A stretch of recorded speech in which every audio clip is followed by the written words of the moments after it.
Hi, HR Nation. Welcome to the HR Leaders Podcast, the show where we explore the future of work with industry experts and HR executives from the world's leading global brands.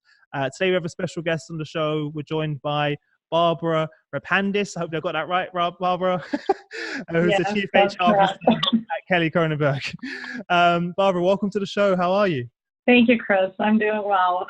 Thank you so much for inviting me. That's all right. Thanks for saying yes. I say to everyone, you should probably get loads of weird and wonderful messages in your inbox. So I appreciate you replying back. Before we jump in, tell everyone a bit about yourself and your journey to where we are today. It's been an interesting one. I started off my career managing administration and operations. Started off in the legal industry, veered off a little bit, went into hospitality, a little bit of finance education, fashion. My career took a full circle and I returned back to the legal industry about 5 years ago, where I took on hybrid roles of kind of overseeing, having leadership positions, overseeing operations and HR. So about 2 years ago, I managed to land my dream job. My passion has always been from the start in people management practices. I was lucky to be able to concentrate my career in leading HR operations and strategic initiatives at Kelley Kronenberg, my current organization, the law firm I work for. It's been an amazing ride.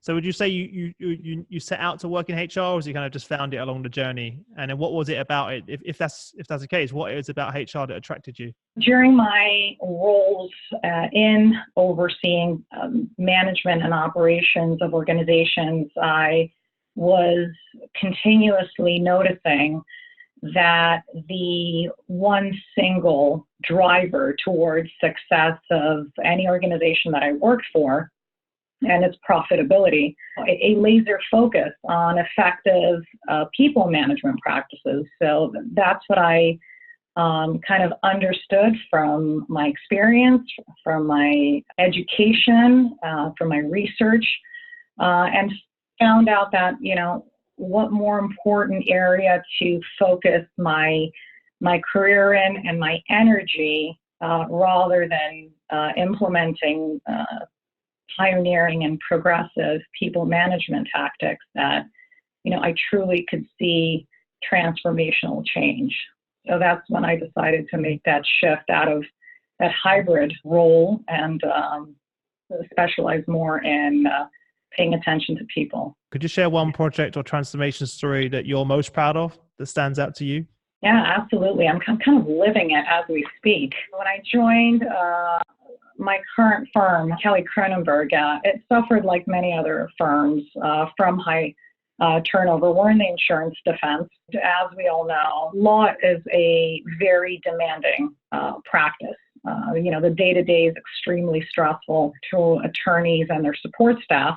And there's very limited time available to these attorney managers and partners to steer and kind of keep their attention focused on people management practices. They're very, very busy focusing up until now in delivering optimal client service.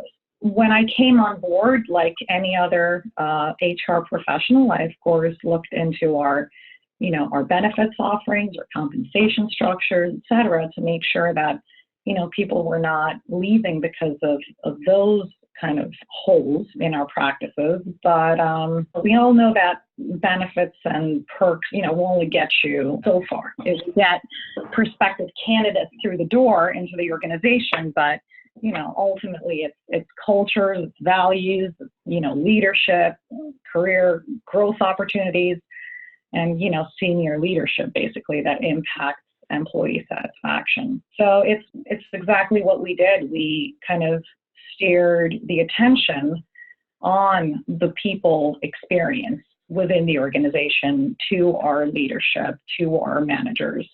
We decided to dedicate the past 2 years in educating our attorneys in leadership and best people practices and basically translating to them the value behind delivering that optimal employee experience.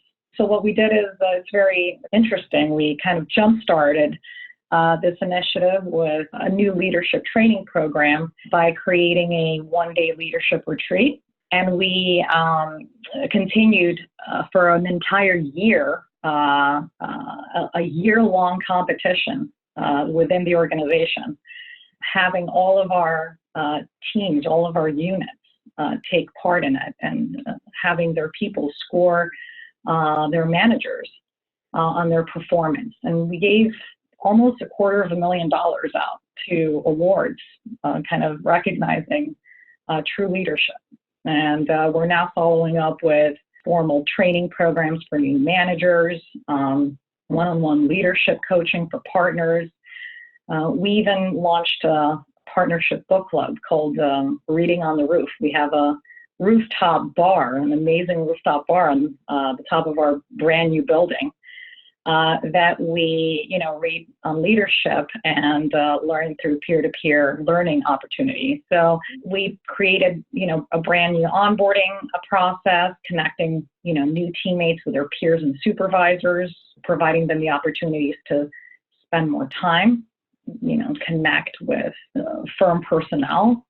We provide them now with, a clear roadmap as to what the firm's expectations are, and identified all the resources to them.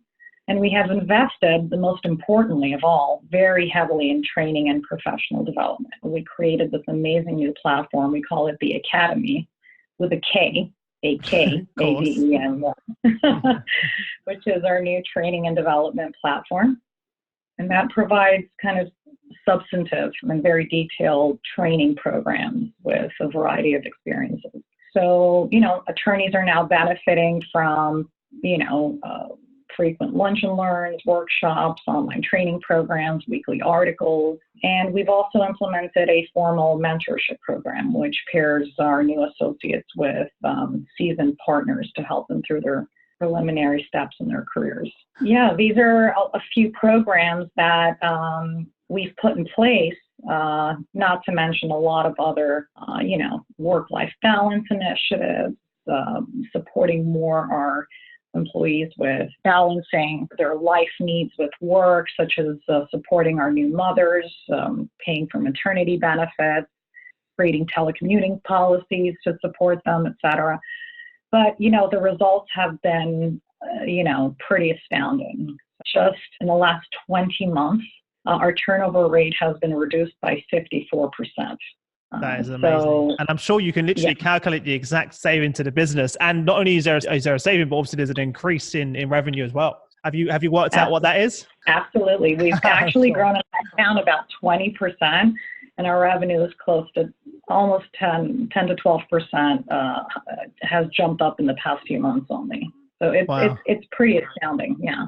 Amazing. Our engagement rates have gone through the roof. They're up, 65% higher than the national, engagement average that Gallup has announced. So we're seeing a huge increase in the excitement that people have to join our firm. You mentioned earlier about how the employees were grading their leaders on their leadership skills, right? What did that look like? Was it like a list of competencies that you guys agreed on, that which makes a great leader, and then they gave them a score? How did that work practically? It was a survey that was given to each individual team member of all of our legal teams. And we had kind of a quarterly collection of people's feedback on their leaders. Leaders were also not only graded on the feedback they were getting from their people, but also their, hitting their goals in their business. So it was a combination of truly, hitting those goals and creating that wholesome leader, not only from the business aspect, but from the people aspect too, and just connecting those two.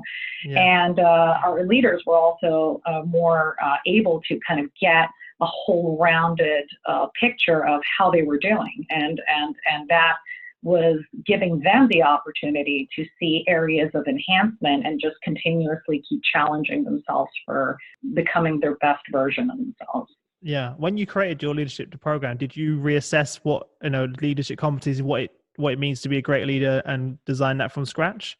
Yes. So our CEO and our shareholders have monthly reviews with our partners and make sure that they are following these best practices that the firm has in place. We do have new management training, a 3-session program that we have in place for every single person who's promoted to a managerial position. And most importantly, I myself, I'm very vested in coaching and truly partnering with our leaders and assisting them and being their business partner and their immediate resource to discuss with them leadership questions, suggestions, best practices, and kind of walk them through this challenging task that our attorneys have. As I said, it's a really, taxing area in a person's personal life. There's a lot going on in these attorneys' lives. So we try to, partner with them and make sure that we continuously guide them and kind of steer them towards the right direction of helping them and their teams reach their full potential. Did you get any pushback from them? And if so, how did you deal with it? The answer is yes. And then the most interesting part of it is trying to get pushback from people who get paid to argue. Oh, that's a whole nother issue. That's literally what they get paid for. Yeah. Oh, wow.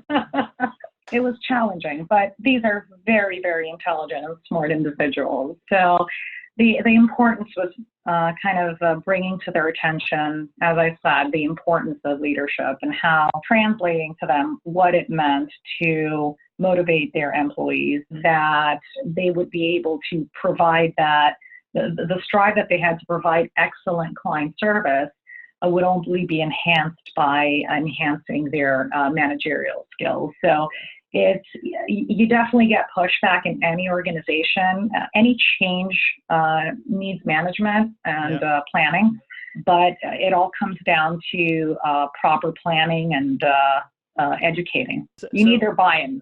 Yeah, of course. But then the fact that you related it back to what matters most to them and put it in that context as opposed to HR, you put it in the business context, right? So that's where a lot of HR leaders fail, is they put it in HR context, whereas exactly, this is what it means for you and your clients. And by doing this is what it means for you. And then, of course, they're going to be much more engaged and take the time out to make it happen, right? In such a traditional sort of business in an industry, how did you go about introducing the initiatives? I'm sure you didn't just do all of it in one go. Did you spend the first 6 months just building relationships with people around the organization, getting their buy-in, understanding what matters most to them, then going about it, and then what was the next steps? What did that look like? It's going to be 2 years in January. It's been an amazing journey. It's been a lot of hard work.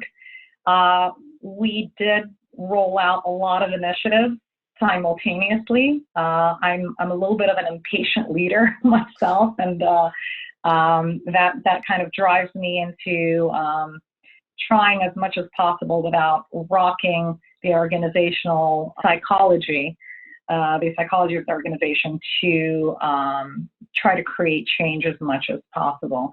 It's the way that we market it. It's the same way that you mentioned before to leaders. What does a good leadership mean to you and your clients?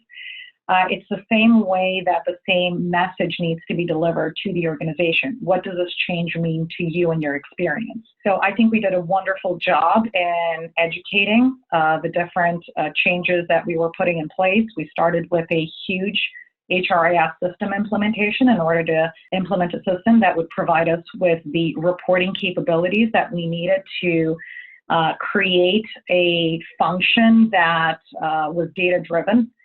We needed those tools because we would never be able to identify accurately what our needs were without having that in place. So that was where the foundation started, building a system that would provide us that reporting. After that, during that time, it's definitely building those relationships, gaining the trust and the support of each business unit leader. But what was most instrumental for me, and I think for any HR leader out there, is the solid support that was coming from a leadership of visionaries who truly understood the value in investing in people's initiatives. So again, a big puzzle. But once these introductory programs were put in place and people started seeing that positive change was coming, once they understood that a service dedicated HR department was at their service versus the police, as sometimes HR is viewed or portrayed by some organizations. I bet in your industry specifically, that's more the case than others as well, I'm gathering.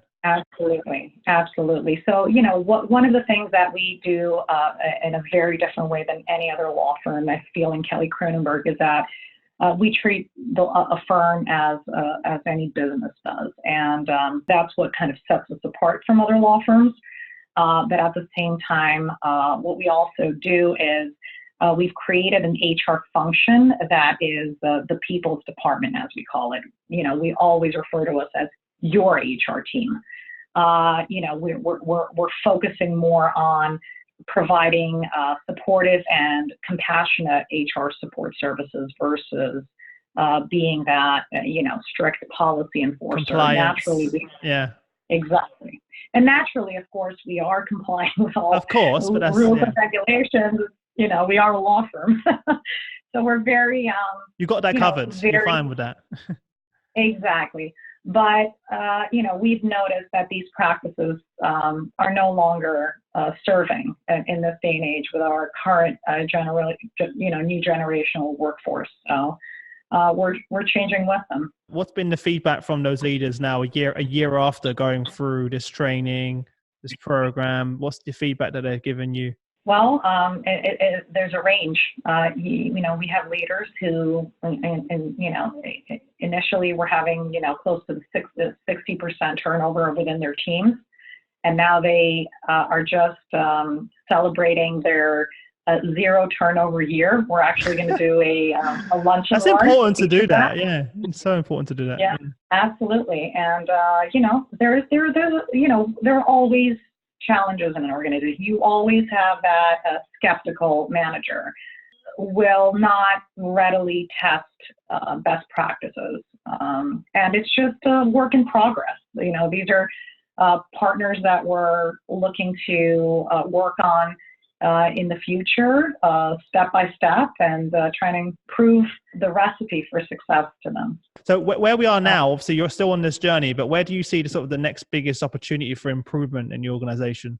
We're actually working on it, which is very exciting for us. We're growing rapidly as a law firm. As I said, we've grown 20% in the past 18 months, a huge growth spurt. And it's a challenge. We want to make sure that the experience is optimal throughout, the scalability of the organization and throughout all the programs that we put in place. And it's the interdepartmental and enhanced collaboration that we felt is our kind of weak link right now, where departments have been kind of working more independently.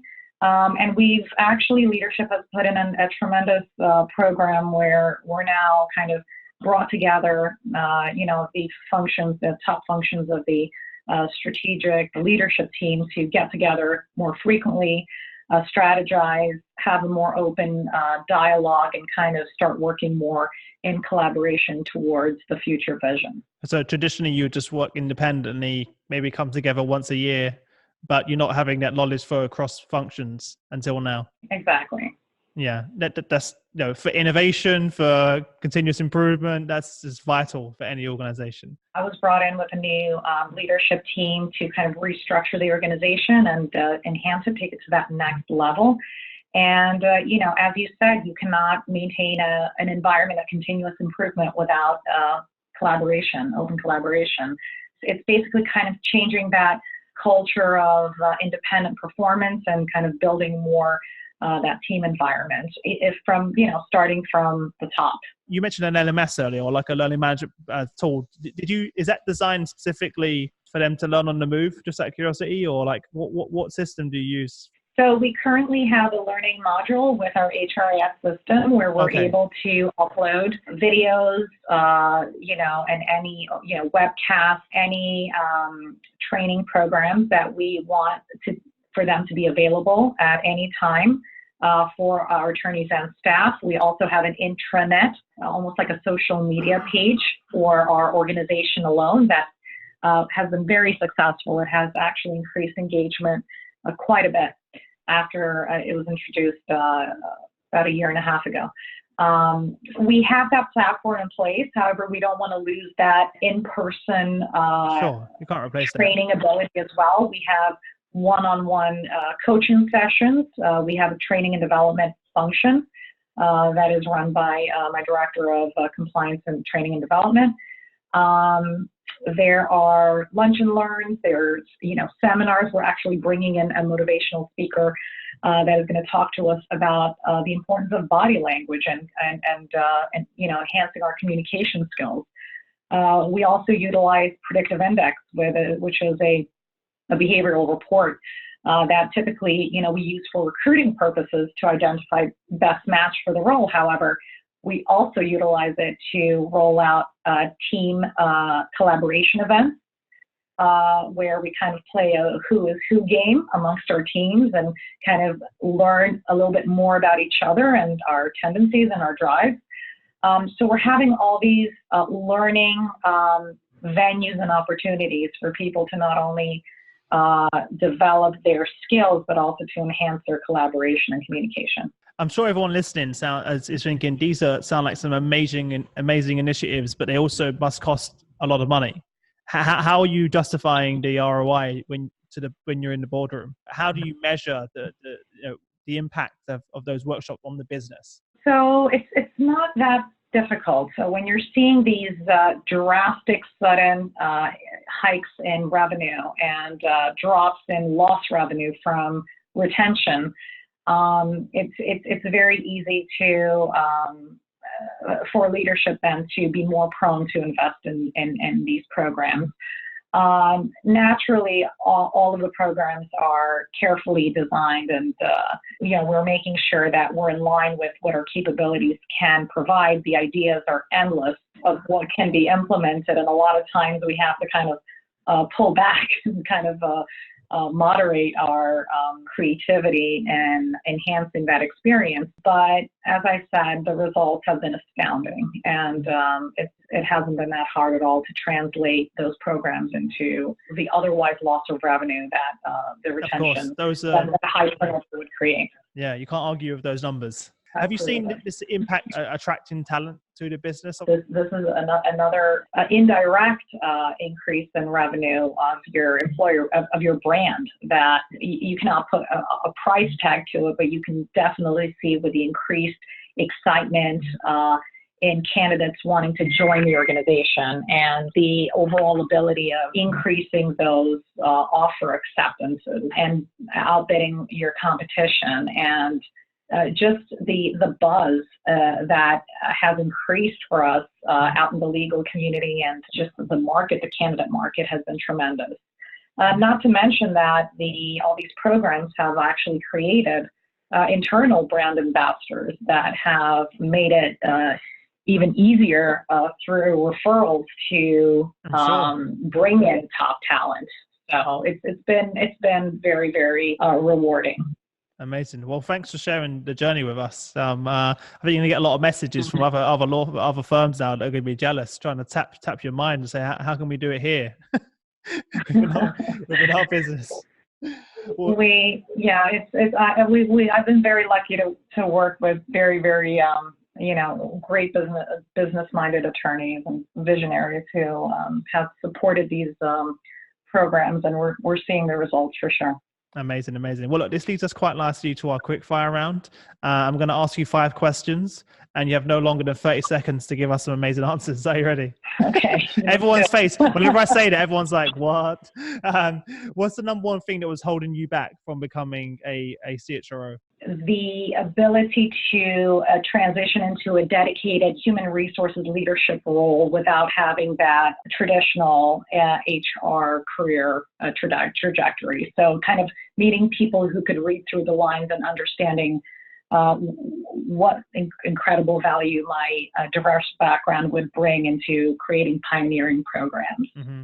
Instead of them looking at where's your HR certification on your CV, which really doesn't mean much, if you haven't got the experience matters more really, and your diverse background of experience.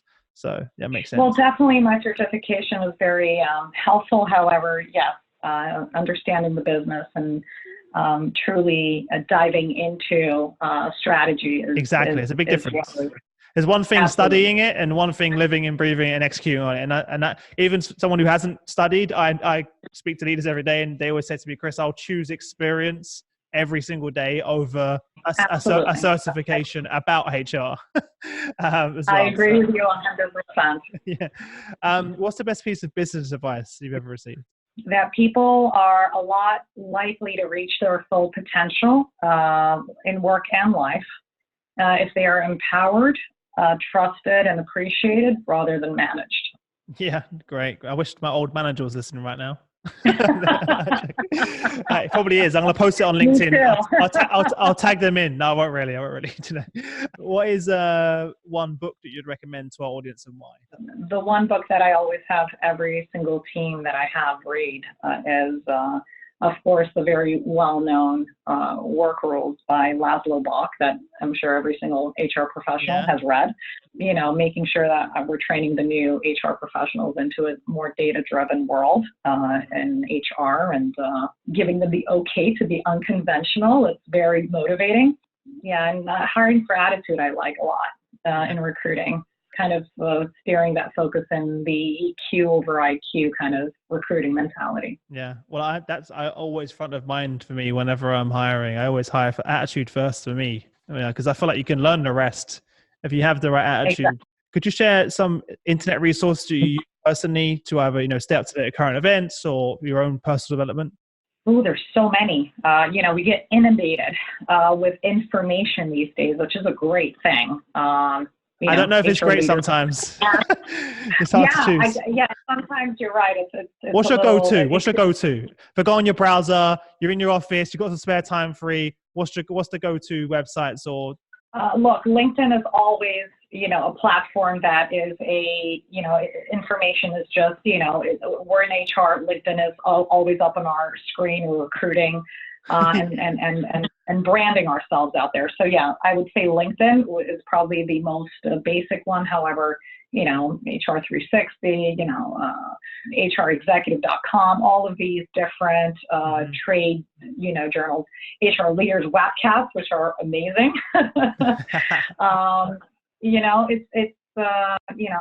Thankfully we're not lacking information these days. I know. That's what I said to everyone. There's no excuse, but the difference is there's abundance of information and people do a lot of listening and a lot of reading, but are you executing on it?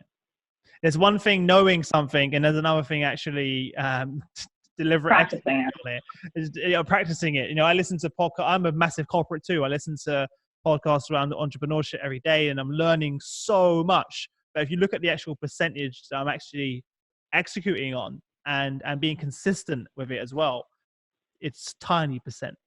And then the more information we get, the harder it is, right? So it's pretty absolutely tough. Yeah. Absolutely. That's why I always talk to my team and ask them, ask them the why behind all the information they're receiving. Why are we doing it? Yeah. Let's dig into the real reason of what we're trying to accomplish with all this data.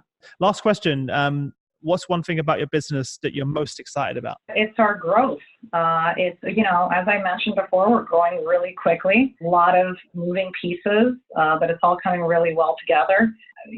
Having a really solid HR team that truly can help scale the organization to what our vision is of growing our revenues twofold in the next few years. It's exciting. We have a pumped up leadership team and just working with people who are vested and who are committed. It's a wonderful time to be at my firm. Yeah, I feel like there's other HR leaders listening right now. They're like, I want your job. I'm sure they do. I want to be where you are. It's amazing. Like rooftop, deck in Miami, law firm, all these great things happening. So I'm sure it's not. I'm sure it's not without its challenges as well, right? I feel like we've painted a picture for everyone now that it's all roses and all easy, but there are a lot of challenges behind everything you're talking about. To get to it. Oh, absolutely, no doubt. No doubt about it's that. not without some sleepless nights either. So before we wrap up, if there's sort of one parting piece of advice you could give to other leaders on their HR, practitioners on their journey, if you imagine when you were sort of coming up the ranks, what's something that you learned or you wish someone told you earlier on in your career, piece of advice you could give to everyone, what would that be? And if anyone wants to reach out to you directly, what's the best way for them to get in contact with you? Email's always the best way to get in touch with me, and I welcome any questions, and I love to connect with people and other HR professionals and change ideas. It's very exciting for me to do that. You sure you want to shout out your email? Or you want to just say, you sure you want to say that? Or do you want to say connect with you on I'm trying to do you a favor right now. Let me change that. Let me say LinkedIn. Listen, the last time one of our guests shared their email address, I got in trouble for it. I was like, wait, you shared it on the show. What did you expect was going to happen? So I'm going to save you. I'm going to save you from that and say connect with you on I think you did just save me, Chris. Yeah. Thank you. But yeah, as far as advice, dare to be different. Be unconventional. Look at your people. Every single organization is a different entity. It's like, you can't compare two people. You can't compare two organizations. So don't go by the textbook. Truly stay focused and read into the DNA, that unique DNA of the organization you're in, and try out what you think is going to work for your people. Yeah, perfect. Well, look, thanks again for taking the time to join. I'm glad we made this happen as well. Well, I'm going to have to convince our business partner to do a business trip to Miami now. And so we can come visit you. We can sit on the roof deck and enjoy Miami. Absolutely. And make it happen. We would love to have you there and have a podcast from a rooftop bar. That would be wonderful. It'd be easier for you to sell that to him now because it's in Miami. So it's a formal invite. Fantastic. Well, for everyone listening, as always, guys, you can head over to hrleaders.com /podcast. Find the show notes from the episode. Everything we'll be talking about will be linked there. Linked to Barbara's profile on LinkedIn, not email, and the show notes from the episode. Everything will be there for you. Apart from that, thanks again for taking the time to join us, and I wish you all the best until we next speak, okay?